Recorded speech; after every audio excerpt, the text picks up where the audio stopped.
In the 4th century BCE, a philosopher named Democritus speculated that there were countless worlds, some with suns and moons, and some without. He thought life must exist elsewhere. He reasoned that if nature could create life here, why not everywhere? But the idea wasn't always welcome. In the Middle Ages, many religious authorities rejected it outright. To them, Earth was unique, the only world where life could thrive.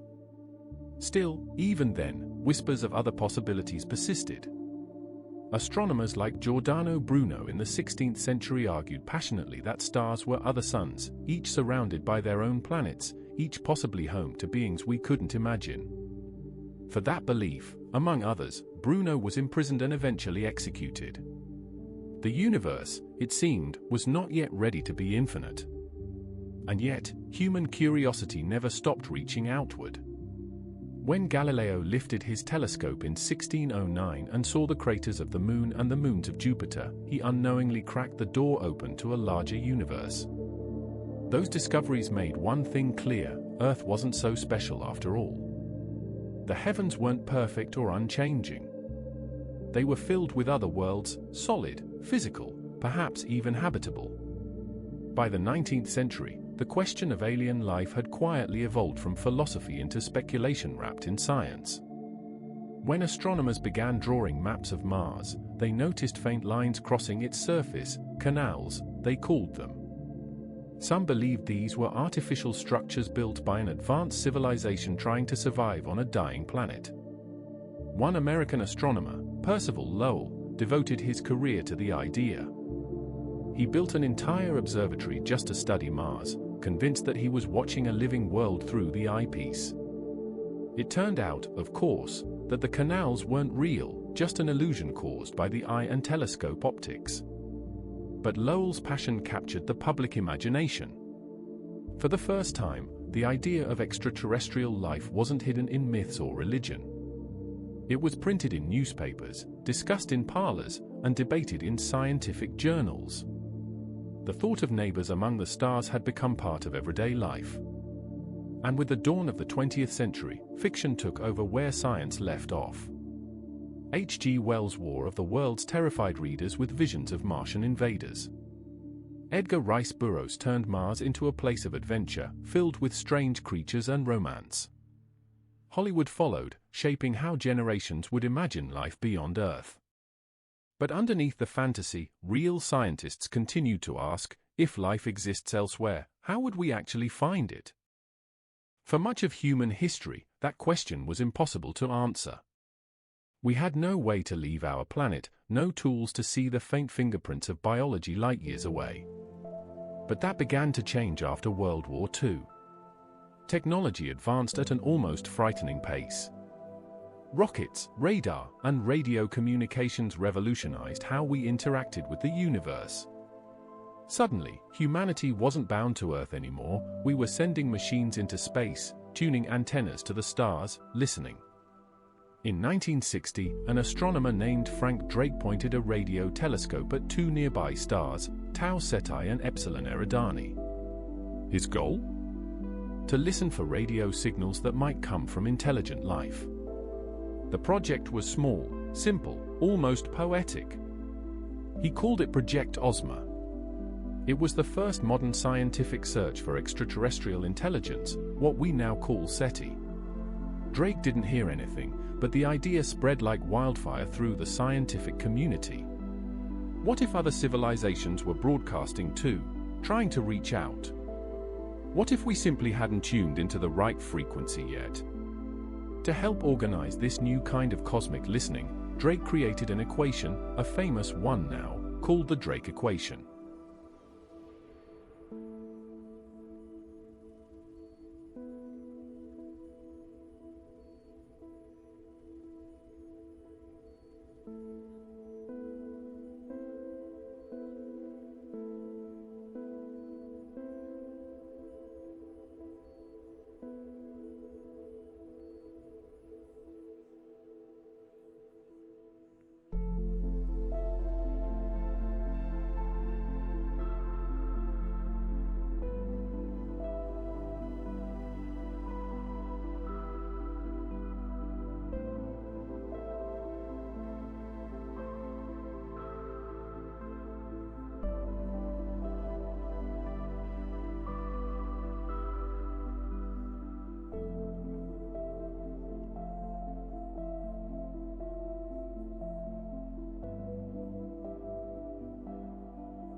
It wasn't meant to give a precise answer, but to help scientists think systematically. The equation multiplied factors like the rate of star formation, the fraction of stars with planets, the number of planets that might be habitable, and the likelihood that life and intelligence would develop. When you filled in the numbers, the results could vary wildly, from we're alone to there could be millions of civilizations. In truth, no one knew which answer was right. But that uncertainty made the search even more compelling. It became a question that defined modern astronomy, not just is there life out there, but how do we even begin to look for it? By the late 20th century, we started sending our first interstellar messages. The Arecibo message, broadcast in 1974, was a simple binary signal describing basic facts about humanity, our DNA, our solar system, even a stick figure human. It was aimed at a star cluster 25,000 light-years away. Realistically, no one expected a reply, but it symbolized something deeply human: hope. A desire to connect, even across impossible distances. At the same time, the Voyager probes, launched in 1977, carried the famous golden records, phonograph discs containing images, sounds, and greetings from Earth, designed to outlast our civilization. If an alien species ever found one drifting through interstellar space, it would serve as a time capsule of who we were. Those two spacecraft are still traveling today, moving farther from home than anything humanity has ever built. They've left the solar system, still carrying that small, fragile hello. Back home, scientists continued refining their tools. New telescopes began peering deeper into the cosmos. Radio dishes spread across continents, listening day and night. And yet, after decades of searching, the sky remained quiet. No clear signals. No alien transmissions. Just the cosmic hum of natural phenomena.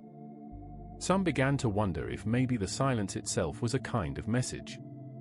That question gave rise to what's known as the Fermi paradox, named after physicist Enrico Fermi. In simple terms, it asks, if the universe is so vast, and there are so many stars and planets, where is everybody? Shouldn't the sky be buzzing with evidence of civilizations older and more advanced than ours? Yet, we found nothing. Not a whisper. Not a trace. The Fermi paradox lies at the heart of our search for alien life. It's both haunting and fascinating. Because it suggests one of two possibilities, and both are equally unsettling.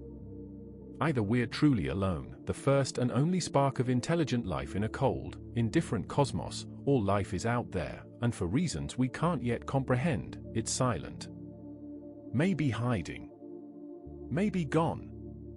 But before we jump to cosmic conclusions, we should remember how limited our perspective still is. For most of human history, we didn't even know other galaxies existed. Less than a century ago, we didn't know how common planets were.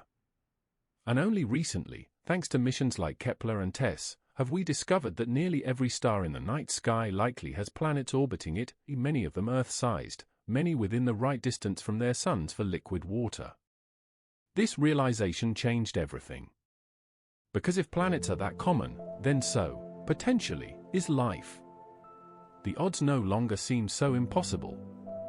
Somewhere out there, perhaps orbiting a dim red star, might be a world with blue skies, oceans, clouds, and beings wondering if they're alone too.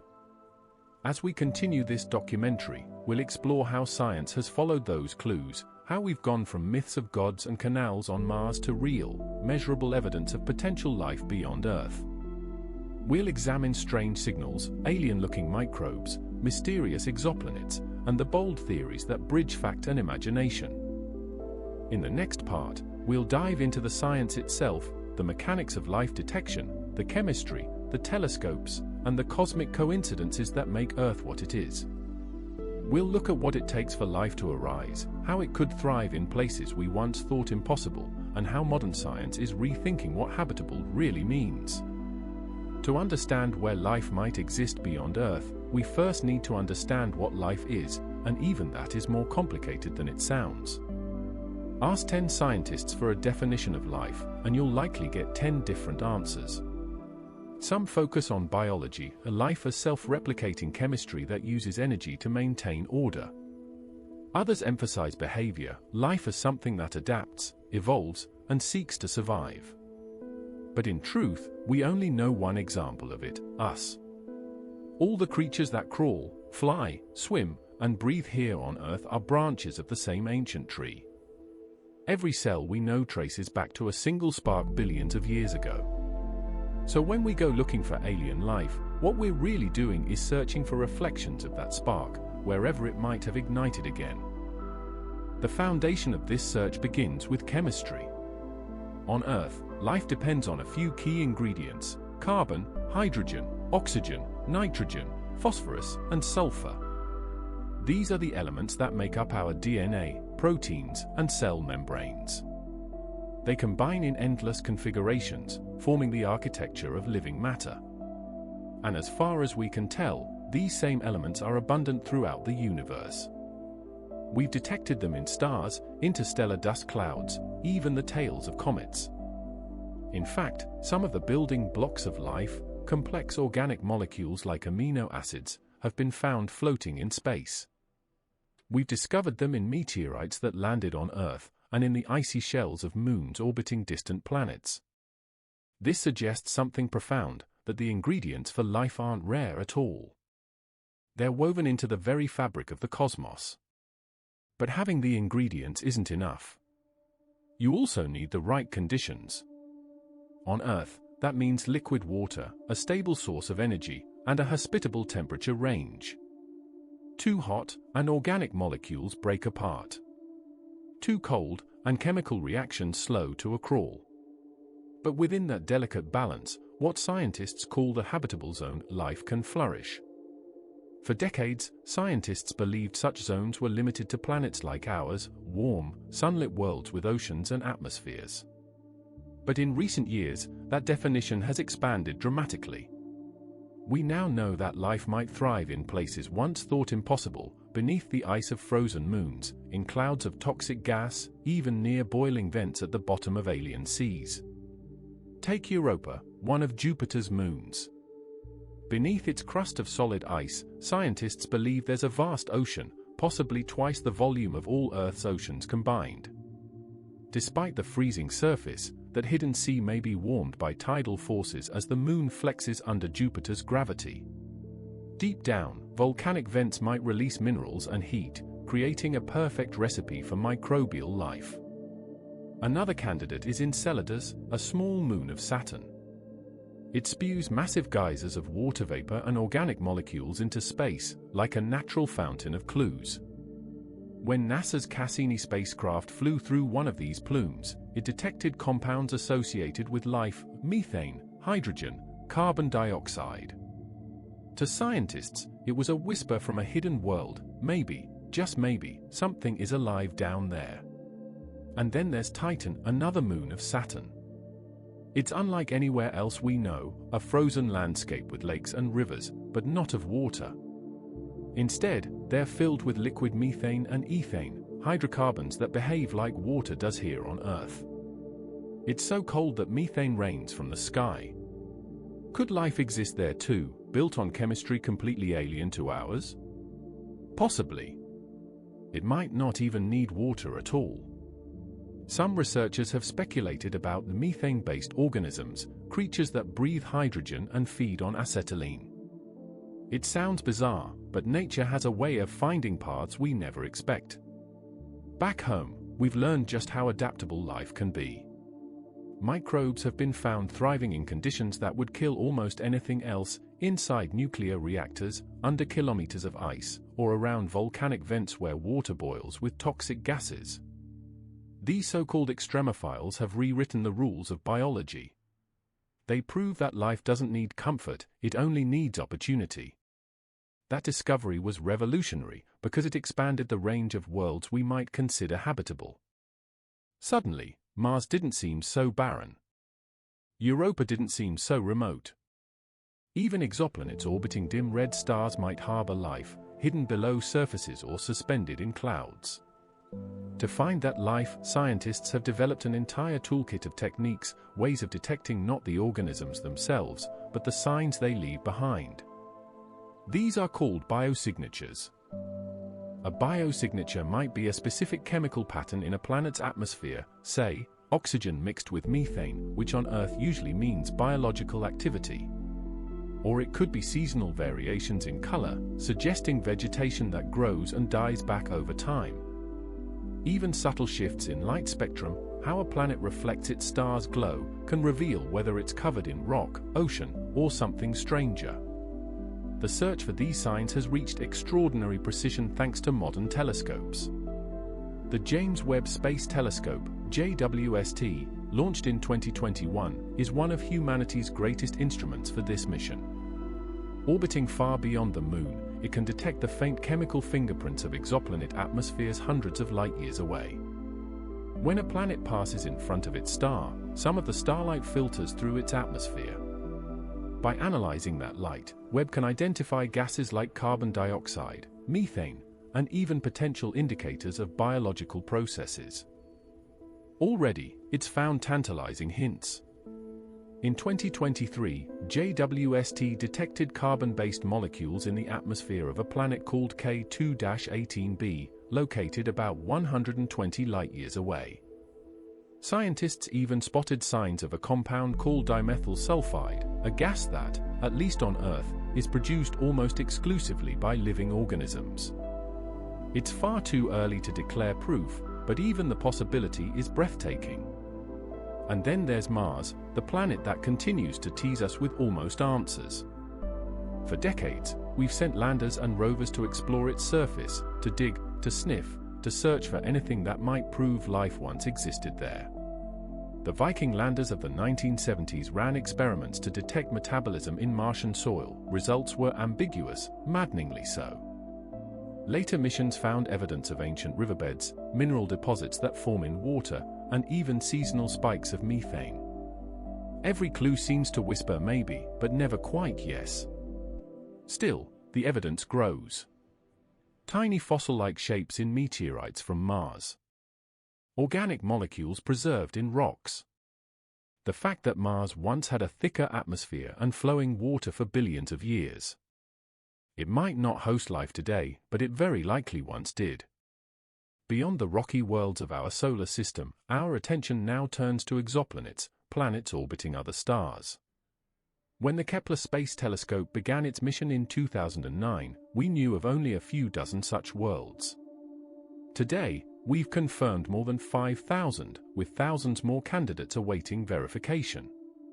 Some of them are surprisingly Earth-like, rocky, similar in size, orbiting in the Goldilocks zone where temperatures allow liquid water. Others are utterly alien, super-Earths, gas dwarfs, or worlds tidally locked with one side in eternal day and the other in endless night. Every one of them tells us something about how diverse and strange planets can be. And statistically, if even a small fraction of them are habitable, there could be billions of life-supporting worlds in our galaxy alone. Of course, finding microbial life would be monumental, but finding intelligent life would be something else entirely.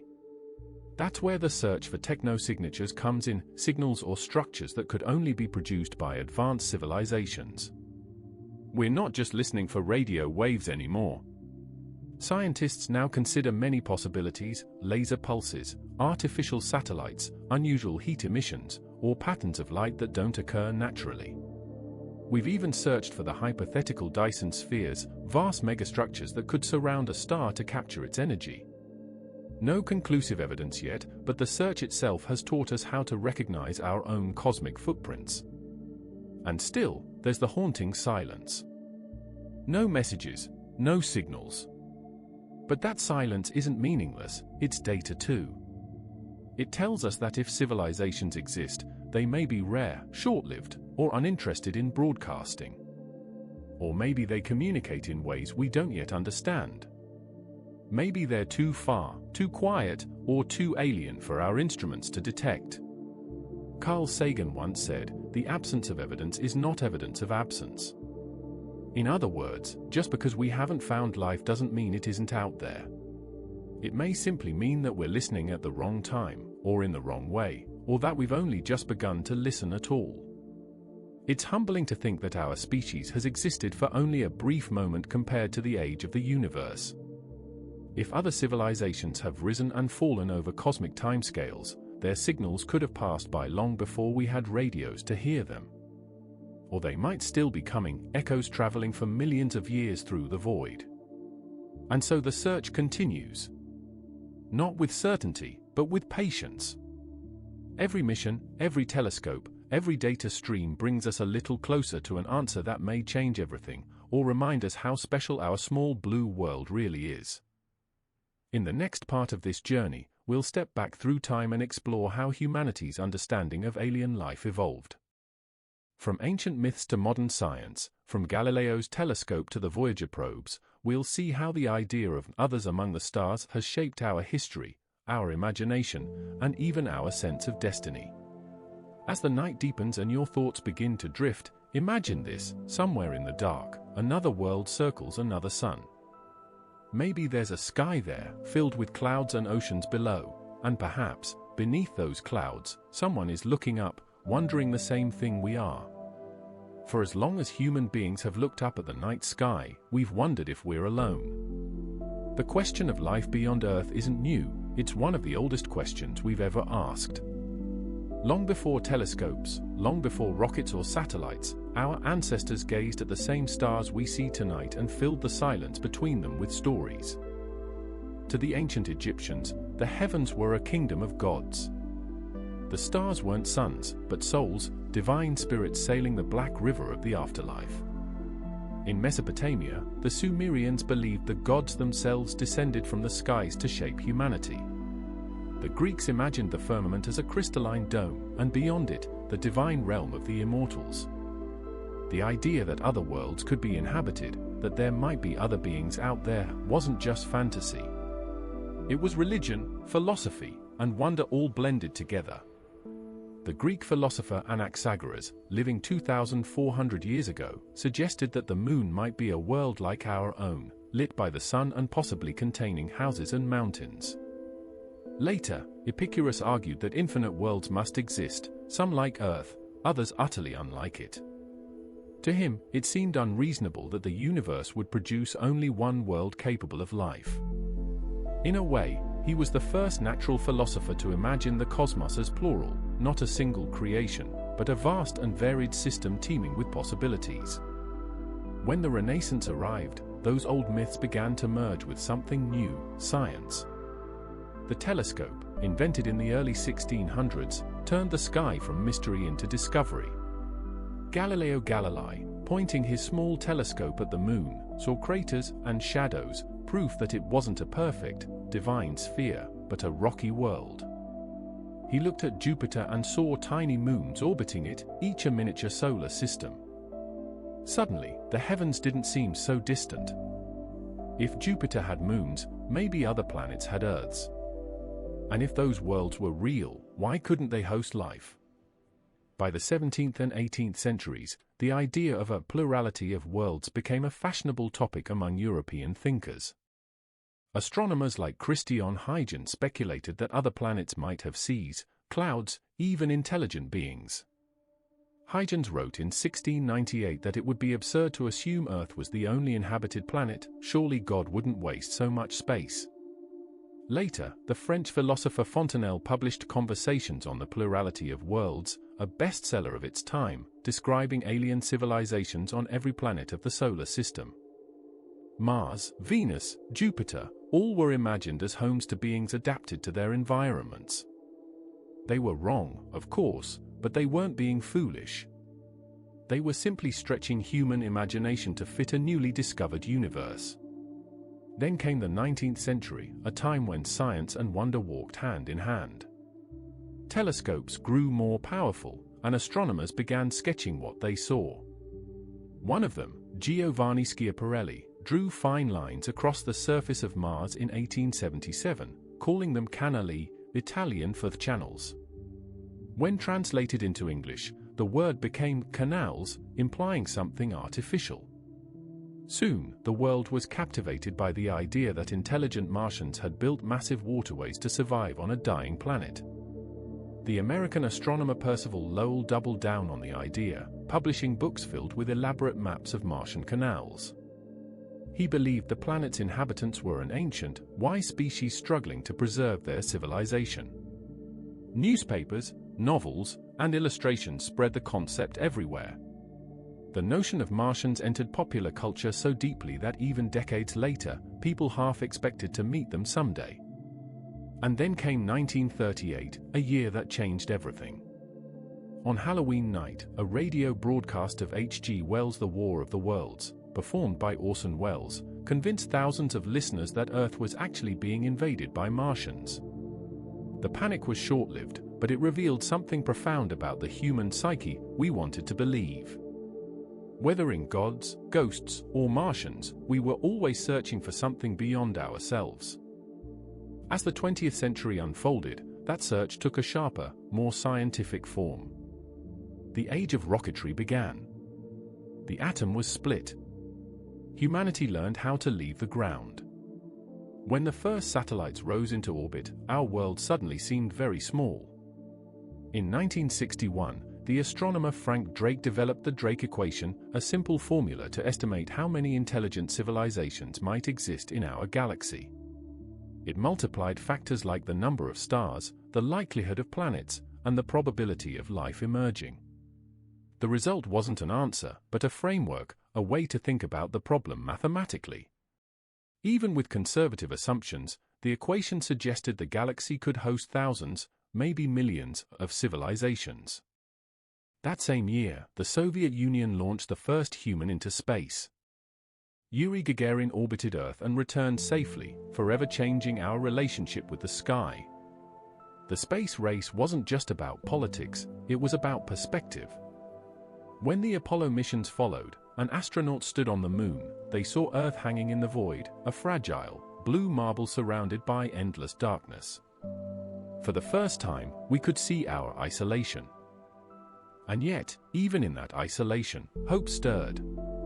If life could arise here, why not elsewhere? The 1960s also marked the beginning of SETI, the search for extraterrestrial intelligence. Using massive radio telescopes, scientists began listening for artificial signals from the stars. The first project, called Project Ozma, aimed its antennas at nearby sun-like stars, waiting for a whisper from the void. It didn't find one, but it launched a movement. Over the following decades, SETI expanded globally. Researchers listened at hundreds of frequencies, scanning billions of channels for any pattern that couldn't be explained by nature. There were occasional false alarms, unusual bursts of energy that, for a moment, made hearts race, but nothing conclusive. And then, in 1977, something happened that remains one of the great mysteries of modern science.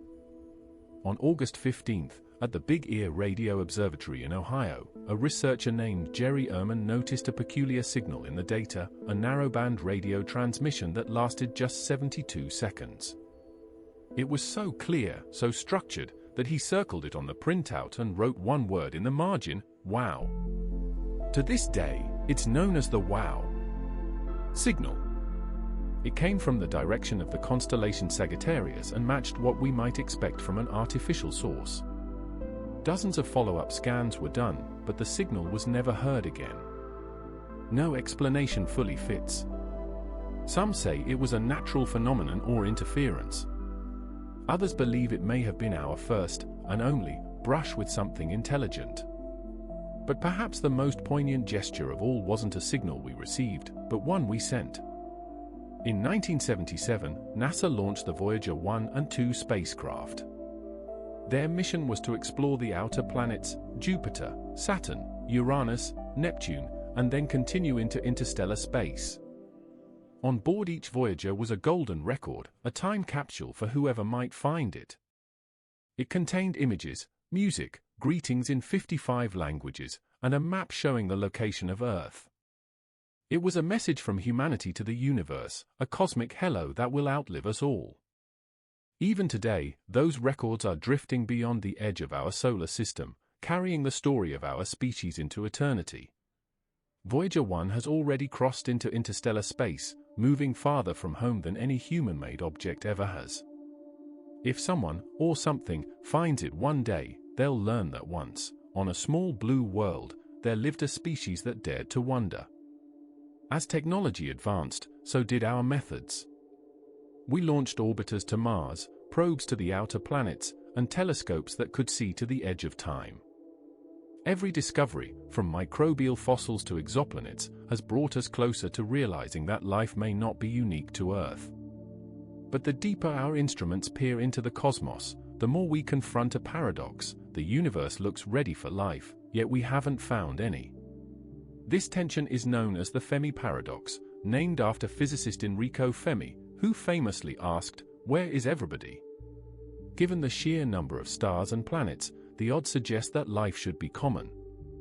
And yet, the skies remain silent.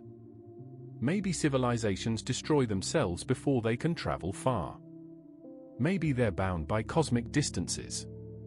Or maybe they're there, quietly observing, waiting for us to grow up enough to notice. The question of alien life has evolved from myth to science, from gods in the heavens to data on a screen. But the wonder behind it, the quiet yearning to know we're not alone, has never changed. Whether it's written in ancient stone or beamed across light years, it's the same question whispered by every generation: are we the only ones? Tonight, as you drift between thought and dream, imagine the long thread of history that brought us here, from shepherds mapping constellations on cave walls to telescopes scanning distant worlds. All of it driven by the same curiosity, the same hunger to understand. Maybe the next great discovery is just one transmission away. Or maybe it's already been sent, crossing the void toward us, traveling slower than our patience but faster than our imagination. In the next part of this journey, we'll explore modern evidence and mysteries, the signals, sightings, and scientific anomalies that continue to challenge our understanding. The moments where the line between myth and discovery blurs again. When we talk about finding signs of alien life, most people imagine something spectacular: a spaceship cutting through the clouds, a sudden transmission filled with alien speech, or perhaps a landing that changes everything overnight. But in truth, the story of modern evidence is quieter than that. It's a story told in whispers of static, glimmers of light, and strange readings from machines we built to interpret a universe that rarely gives up its secrets easily.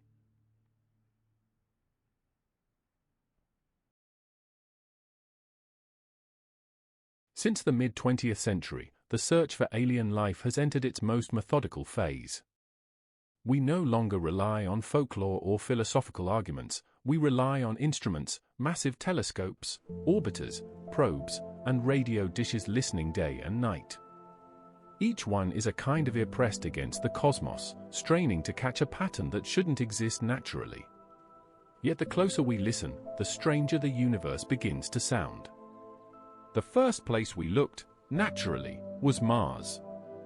It's the world that's haunted us for centuries, red, close, and mysterious.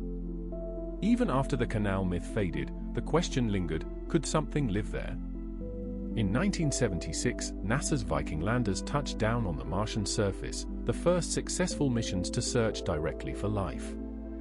They scooped up soil, analyzed it, and ran experiments designed to detect biological activity.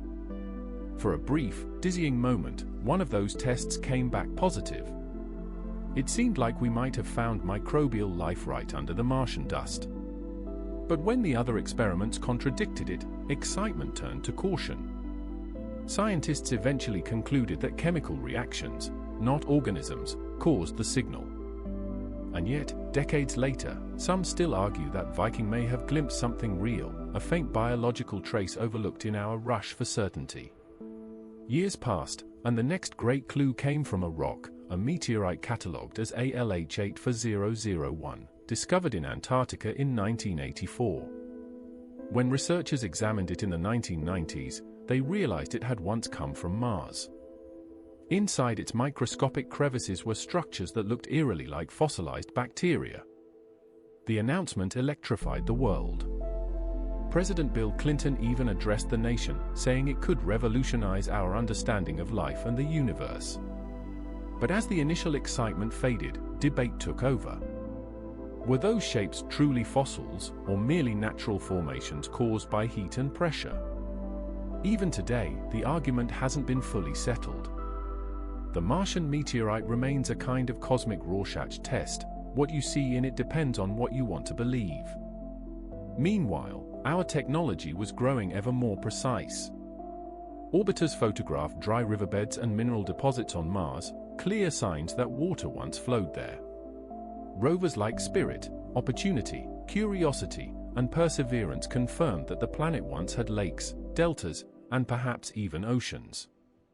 Where there was water, there might once have been life, or maybe, just maybe, there still is, hidden beneath the frozen soil. And Mars wasn't the only suspect. Attention soon turned outward to the icy moons of the gas giants. When the Voyager probe swept past Jupiter and Saturn, they revealed worlds we'd never imagined. Europa, one of Jupiter's moons, was covered in cracked ice, its surface streaked with frozen rivers. Scientists realized those cracks were caused by tides, not from oceans above, but from a vast ocean beneath the ice. A whole world of liquid water sealed under a shell of frozen crust, warmed by the gravitational squeeze of Jupiter's pull. It was the first place beyond Earth that seemed truly habitable. Then came Enceladus, a small moon of Saturn. In 2005, NASA's Cassini spacecraft flew by and discovered something extraordinary: plumes of water vapor shooting hundreds of kilometers into space from cracks in the moon's south pole. When the probe flew through the plumes, it detected organic molecules, the building blocks of life. That was the moment the search for aliens stopped being science fiction and became chemistry. If these moons have oceans, heat, and organics, the ingredients are all there. It's no longer a question of if life could exist beyond Earth, but where we'll find it first. But even as we probe these nearby worlds, the real drama unfolds far beyond our solar system.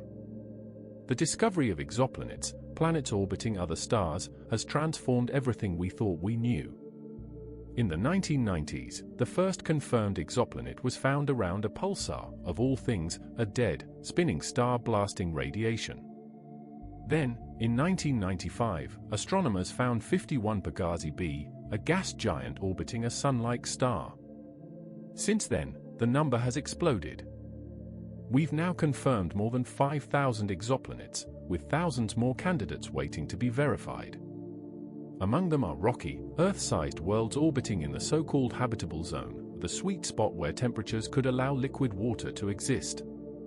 With each discovery, we refine our search. The Kepler and TESS space telescopes have turned planet hunting into a global collaboration, scanning for tiny dips in starlight as planets pass in front of their stars.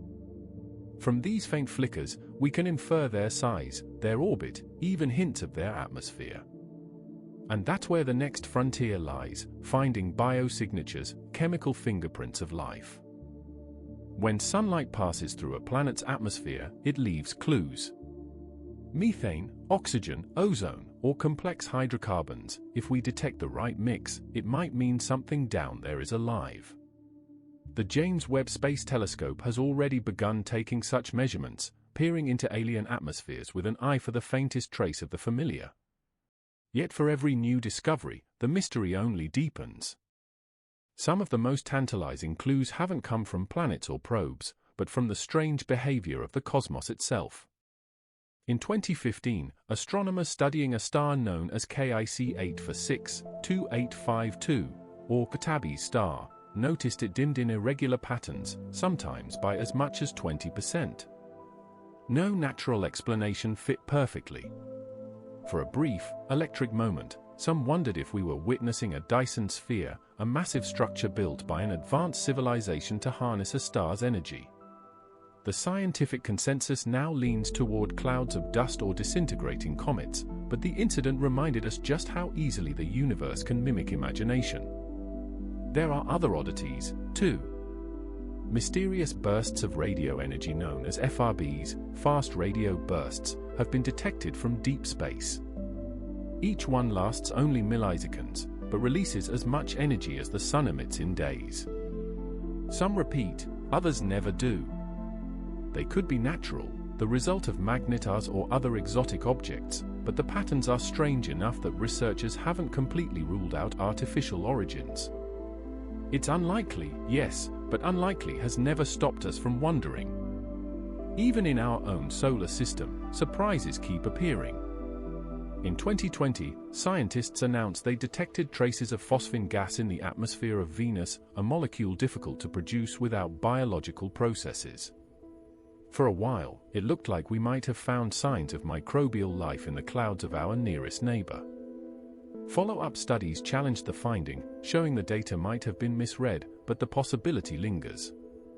Each new observation forces us to reconsider just how stubborn life might be capable of thriving in acid clouds, frozen oceans, or radioactive deserts. And then there are the moments that slip between science and folklore, sightings, encounters, and phenomena that don't fit neatly into data tables. The modern era of UFOs, or UAPs, as they are now called, began in 1947 when pilot Kenneth Arnold reported seeing 9 shiny objects flying near Mount Rainier. Newspapers coined the term flying saucer, and a cultural obsession was born. In the decades that followed, thousands of reports poured in: lights in the sky, strange craft, even alleged recoveries like the famous Roswell incident. For years, governments denied any serious investigation. But recently, that secrecy has begun to crack. In 2020, the U.S. Department of Defense officially released videos taken by Navy pilots showing unidentified aerial phenomena, objects maneuvering in ways that defied known physics.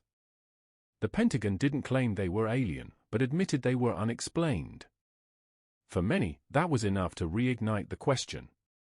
Scientists tend to be cautious. They remind us that unidentified doesn't mean extraterrestrial. Still, the data is there, archived and studied, part of an ongoing conversation that now spans the public and the scientific alike. The same curiosity that drives astrophysicists to scan distant galaxies drives pilots to look again at what just streaked past their jet.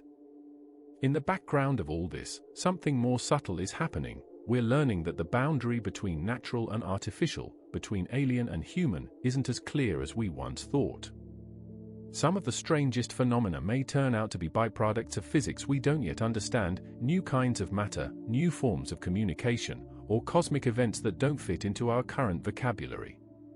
Every time we think we've reached the edge of knowledge, the universe nudges us outward again. It's easy to forget that, statistically speaking, we've only just begun looking.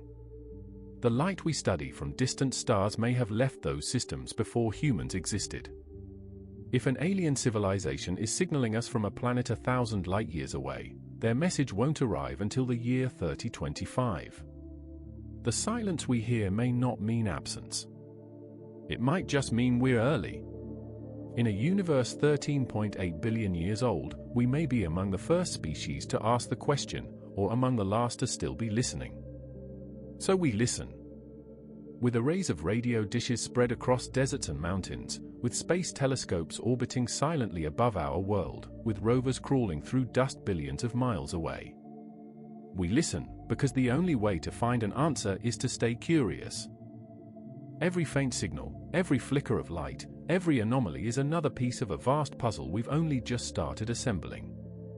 Some will turn out to be natural reflections, pulsars, echoes of cosmic storms. But maybe one day, among the noise, there will be a sound that isn't random. A rhythm, a pattern, something deliberate. And when that happens, the story of humanity will change forever. Until then, we drift on, one species on one small planet, listening to the silence and wondering who else might be listening too. In the end, our search for alien life isn't just about what's out there. It's about what's in here, inside our minds, our hopes, and our collective imagination. It's strange to think that one of the most ambitious scientific quests in human history began with nothing more than a simple question whispered under a starry sky: are we alone? For centuries, that question has shaped our science, our religions, our fears, and our dreams. And now, as technology brings us closer to an answer than ever before, we find ourselves confronting what that answer might actually mean. Because the truth is, whether we find life or not, both outcomes are equally profound. If we find evidence of alien life, even something as small as a microbe swimming in the briny seas of Europa, it means that life isn't rare. It means that biology is not a fluke, but a rule. That the universe doesn't just tolerate life, but creates it. In that case, everything changes. The odds of intelligent life elsewhere skyrocket.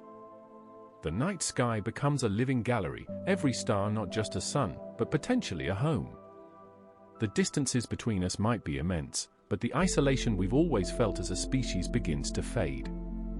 Humanity would no longer be alone, would be one voice in a cosmic chorus. But if, after all this searching, the universe remains silent, if the only place we find life is here, then that realization is equally staggering. Because it would mean that against all odds, in a vast, cold universe full of chaos and void, somehow we emerged. That consciousness, emotion, love, and creativity may exist only here, on this fragile blue planet orbiting an ordinary star. That silence would not be loneliness, it would be sacredness. It would make every living thing infinitely precious. Either way, the search reveals something deeply human, our need to connect. Even our loneliness drives discovery. The future of that discovery is accelerating. Every year, our telescopes grow sharper, our sensors more sensitive, our reach farther. The James Webb Space Telescope is already examining exoplanet atmospheres, looking for the chemical fingerprints of biology.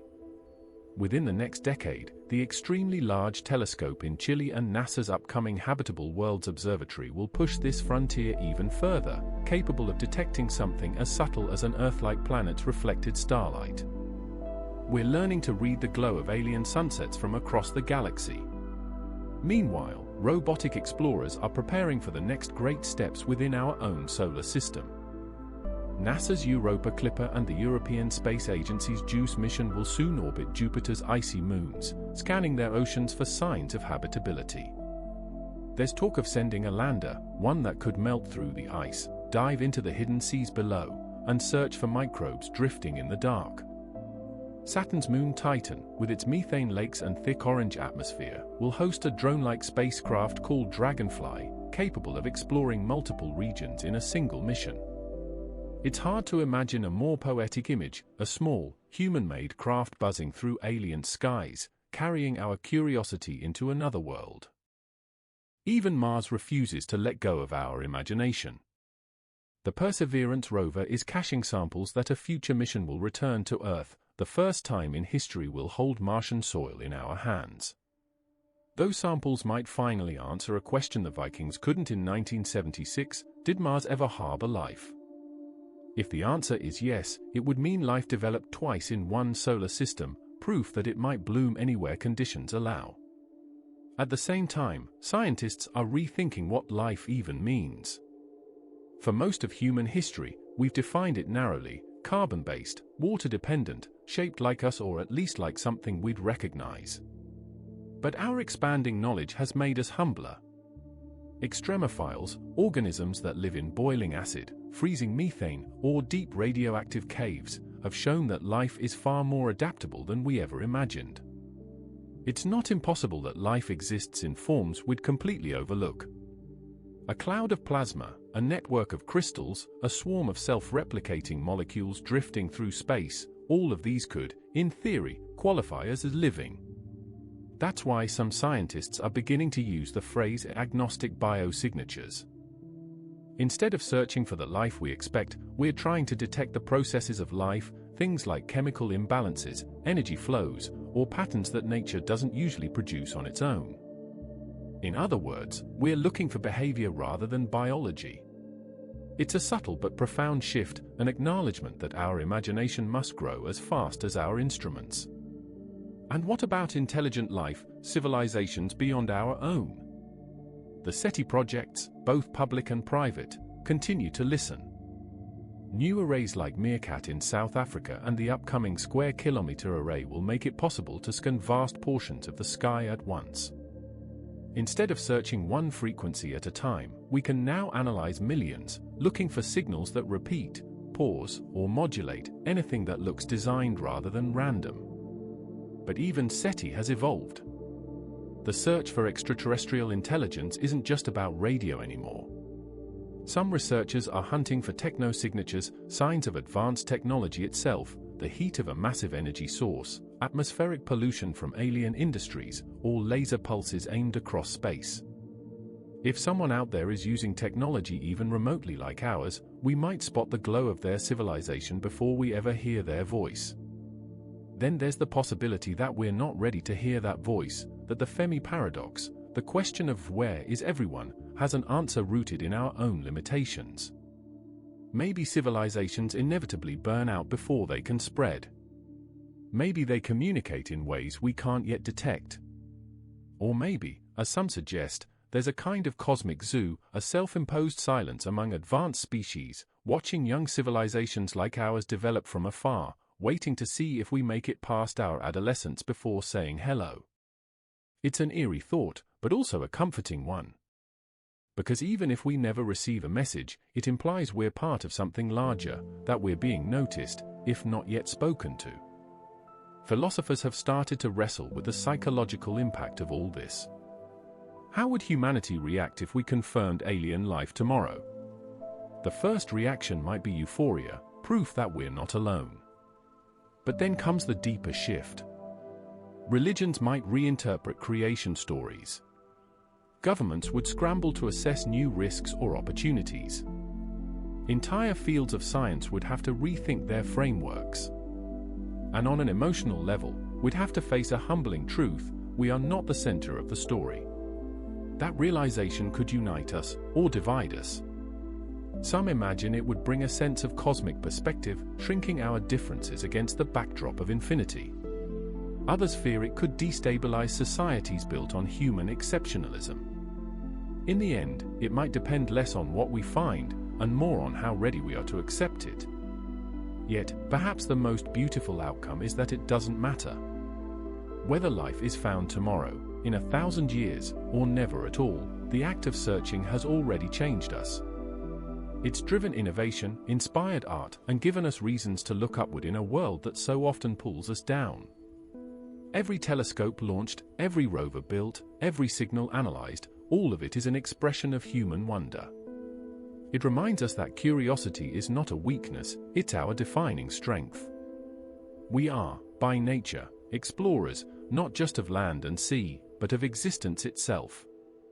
So when you look up at the night sky, remember, those tiny points of light are not just stars. They are stories still being written. Some may host worlds where oceans rise and fall under alien suns. Some may cradle beings who look at their own sky and wonder about us. The distance between us might be measured in light years, but the act of wondering bridges that gap, a quiet, invisible thread connecting one consciousness to another across the cosmos. And maybe that's what truly matters. Not whether we find aliens, but that we keep asking if we might. Because in that question lies the best of humanity, our curiosity, our humility, and our capacity to dream beyond the limits of what we know. So as you close your eyes tonight, imagine the silence of space stretching endlessly outward. Imagine distant stars flickering with possibilities we haven't yet reached. Somewhere out there, perhaps, a civilization might be doing the same, looking up at their own sky, feeling the same quiet longing, the same wonder, the same hope. And in that moment, separated by galaxies but united by curiosity, maybe we're already connected. Now let yourself drift, carried by that thought, that somewhere, out there in the vast dark, we might not be as alone as we think. The hum of the universe continues, soft and endless, as you fade into sleep.